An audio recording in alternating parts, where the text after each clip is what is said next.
What's going on, everybody? Today we're going to take a look at Ableton's built-in soft clipper. So let's jump right into this.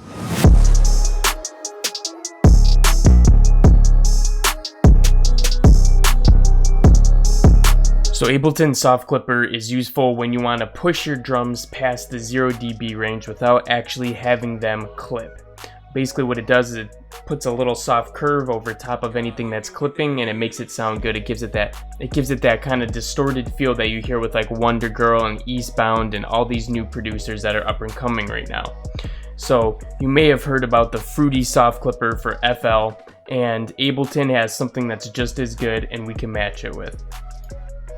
So there's actually two plugins that have it that I know about. The first one is Saturator. So if you just take a saturator here and throw it on here, you'll notice that there's a little soft clip option right here. All you got to do is turn it on and the soft clipper is working for you already. You could change the different kind of clip that you're using. If you want to use analog, a soft sine, you can go through these and pick out which one you like to use. I usually just leave it at the analog. It sounds pretty good like that. So let's take a listen really quick.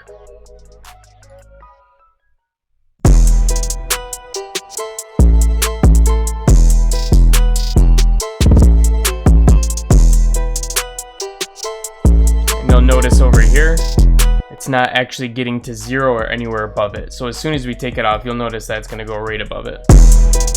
So it goes right up to 12 because we have our kick just going ridiculously hard, but throw that on there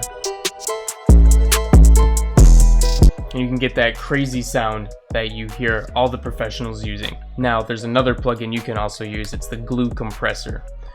So we'll go into our glue compressor right here, and right here we have a soft clip option here as well. So let's hear what this sounds like.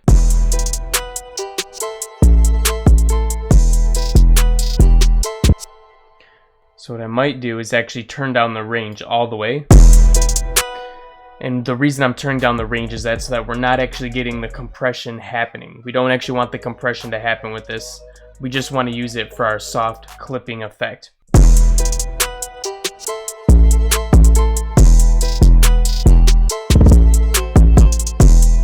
So both of these two are going to give you the same exact effect, so you don't have to be like, oh, which one should I use? Just use whichever one's easier. In fact, I usually just do the saturator because it's less steps. You just click this off, I don't have to turn down the range or anything, and it's ready to go. And you also have these different clips that you can use as well to choose from. So when I'm using a soft clipper, I'm usually throwing it on my pre-master, which goes to my master. So you could just throw it on your master, same difference here. I just throw it on my pre-master. Another way you could do it is you could put it just on your drum channel. So if you have all of your drums routed to a drum channel like I have here, or maybe you have all your drums in a group, you could just put that on the drums if you don't want it to affect the leads or the instruments as well.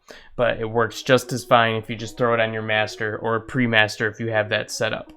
And boom, guys, that is it. That is the soft clipper that you can use in Ableton to throw it on your drums and go ahead and get the same effect as the fruity soft clipper that you see a lot of the professionals using.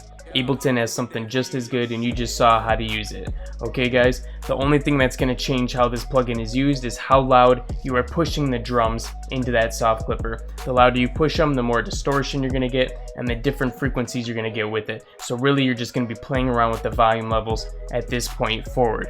Alright, I hope you guys found that one useful, and subscribe to the channel if it's your first time here. And if it's not your first time here, you're freaking awesome. And I'm going to see you guys again in the next one. Peace out.